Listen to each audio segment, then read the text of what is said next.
Compraser. Aqui está a versão completa da história do Genelto ESEU fusca, Beetle, verde, and inglês, intitulada, The Green Betle, The Saga of the Invisible Price. The Green Betle, The Saga of the Invisible Price. Author, Ron Santos. Chapter 1, The Smell of Bread and the Color of Hope. The year was 1990. Genelto, a young dreamer, wanted a car that was simple, rugged, and had character.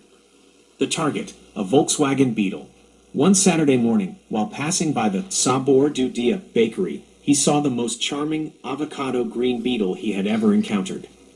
It belonged to SEU Alberto, the baker, who needed the money to renovate his oven. "It's a machine, Genelto. It carries half my day's work and more," boasted the baker, dusted with flour. The price was fair for the time, and the green color seemed to promise freedom. Chapter 2. The Oven Contract. The negotiation was quick, fueled by SEU Alberto's urgency. The baker guaranteed that the mechanics were top-notch and that the only issues were cosmetic, a torn seat and slightly faded paint. Genelto paid the agreed amount and took the keys with the promise that the documentation would be transferred, next week, without fail. SEU Alberto immediately used the money to start the oven construction. Genelto drove home in his Beetle, inhaling the faint scent of bread that permeated the upholstery. Chapter 3. The First Symptoms. The joy was short-lived. On the first day of use, the Green Beetle began to cough on inclines. On the second, reverse gear wouldn't engage. By the third week, oil was leaking so badly that Genelto had to top up the engine almost daily. With every trip to the mechanic, the list of problems grew. Cylinder head gasket, points, clogged carburetor. The price of the Beetle, paid to SEU Alberto, was just the down payment. The real cost was starting to be revealed. Chapter 4. The Candid Mechanic. Genelto took the Beetle to the workshop of Zé do Motor, an air-cooled car specialist. Zé conducted a thorough inspection and sighed. "Genelto, SEU Alberto is a great baker, but a terrible car owner. This Beetle is tired. The engine was patched up, the suspension compromised, and the steering box was dangerous."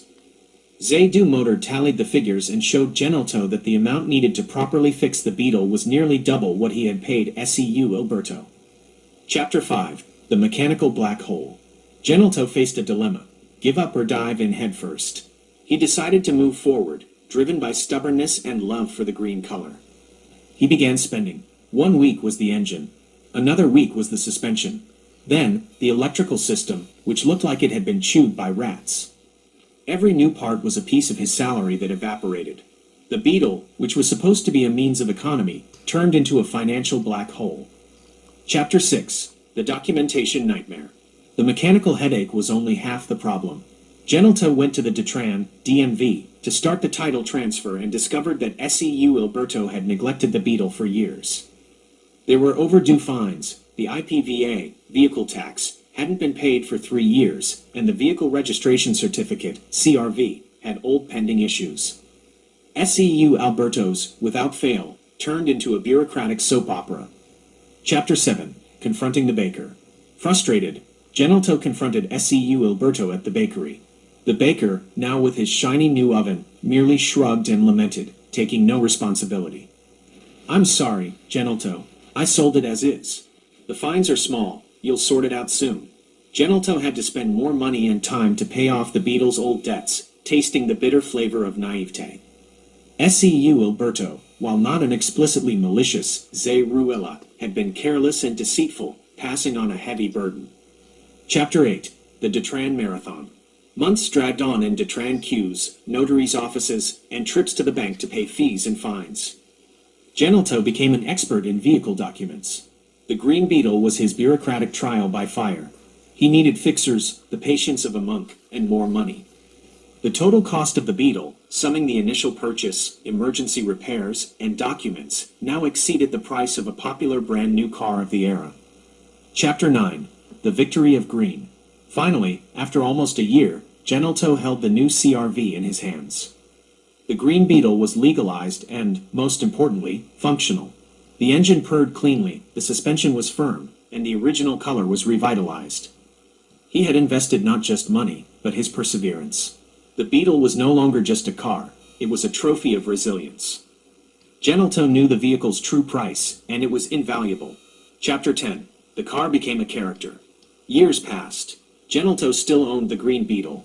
He drove it with pride and care. Whenever someone complimented the car, Genelto would tell the story of the baker, the tired engine, and the mountain of Detran paperwork. He laughed, recognizing the irony. He had bought a cheap Beetle that became the most expensive car of his life, but which, in return, taught him about mechanics, bureaucracy, and, above all, the art of not giving up. Genelto's Green Beetle truly became a very good story.